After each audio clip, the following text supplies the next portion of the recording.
Hi, my name is Meeta Kumar. In this module, I continue our discussion on consumer theory. As mentioned in the previous module, consumer theory analyzes decisions made by consumers regarding what goods to buy and in what quantities. What a consumer buys depends on two things. One, what does the consumer want? And two, what can the consumer afford to buy? In this module, we examine the first question. How does the consumer decide what to buy and in how much quantities? Many theories have been offered to explain this. One of the oldest theories on how consumers decide what to buy and in what quantities is called the Marshallian utility analysis after the famous economist Alfred Marshall. We must understand that utility is different from usefulness.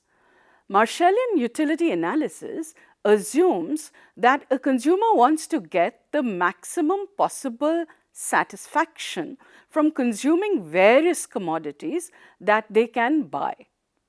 We start with the notion that each commodity has some utility.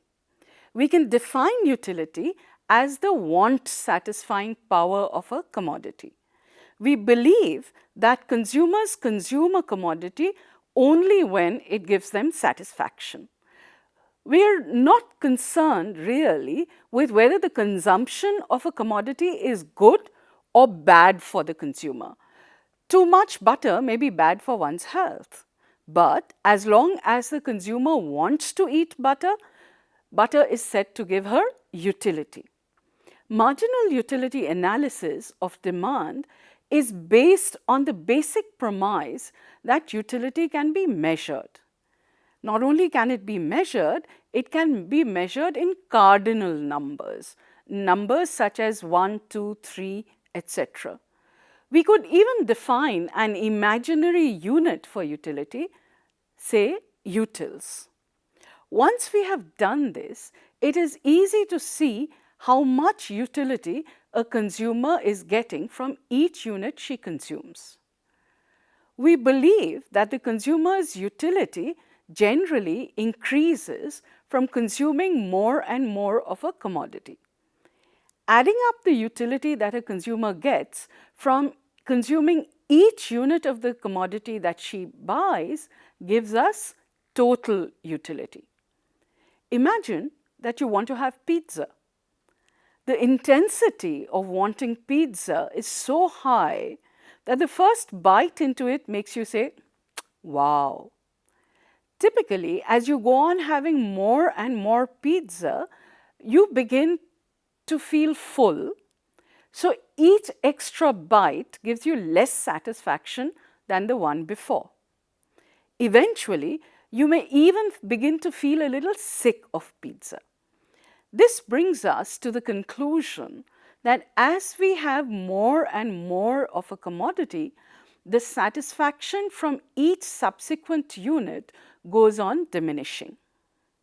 The table on your screen shows an example of this. Notice the utility from the second slice is less than that from the first, and that of the third slice is even less than that of the second. The utility from the fourth slice of pizza is actually 0. This means that the consumer does not get any utility from it. The total utility is increasing, but notice that it is increasing at a decreasing rate. The addition to total utility from consuming an extra slice of pizza is called marginal utility. In other words, marginal utility is the addition to total utility for each unit increase in consumption. The law of diminishing marginal utility states that as the consumption of a commodity increases, the utility derived from subsequent unit goes on decreasing. This law is based on certain assumptions. These are: 1, that all units of the commodity are homogeneous. That is, they are identical. Second, the time of consumption remains the same. In general, total utility and marginal utility are related thus. 1. As the marginal utility goes on decreasing, the total utility goes on increasing as long as the marginal utility is positive, but it increases at a diminishing rate. When the marginal utility becomes 0, total utility reaches its maximum. After the marginal utility reaches 0, additional units of the commodity give negative satisfaction. Or, in other words, marginal utility becomes negative, so total utility starts falling down. We can state the relation between the total utility and marginal utility algebraically as follows. Marginal utility is the difference between total utility of the nth unit minus the total utility of the n minus 1th unit. Here, n is the unit of consumption under discussion and n minus 1 is the previous unit.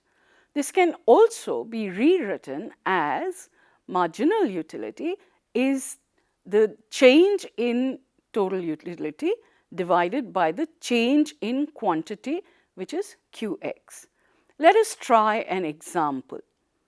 A consumer's total utility after consuming 6 units of a commodity is 25 utils, and after consuming 7 units of a commodity is 29 utils. What is the marginal utility of the 7th unit of the commodity? The answer is 4 utils. The same consumer has a marginal utility of 2 units from consuming the 8th unit of this commodity. How much is his total utility from 8 units?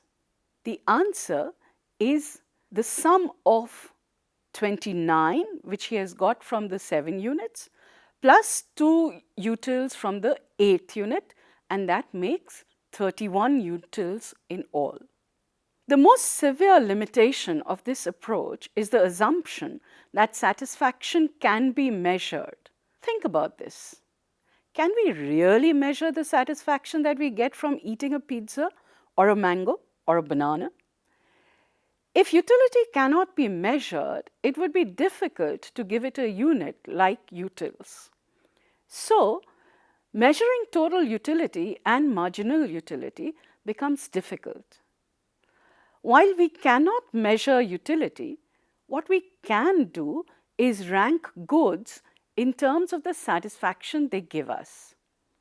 So, it is possible for me to say that I like mangoes more than bananas, or even more specifically, I could say that I like 2 mangoes as much as I like 3 bananas.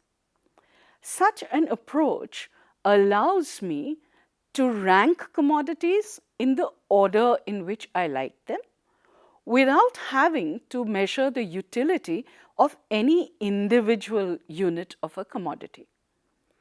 It is usual to use this concept when trying to analyze consumers' decisions about what to buy.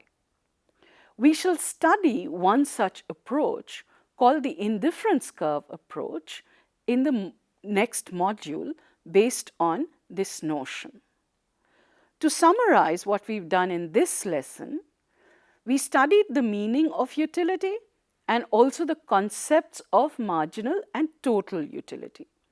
We also saw how the level of satisfaction from subsequent units goes on decreasing, provided the units of consumption are homogeneous and the time of consumption remains the same, or in other words, consumption happens continually without a break. We will modify some of these concepts in the next module to study indifference curves and continue our analysis of consumer theory. Thank you.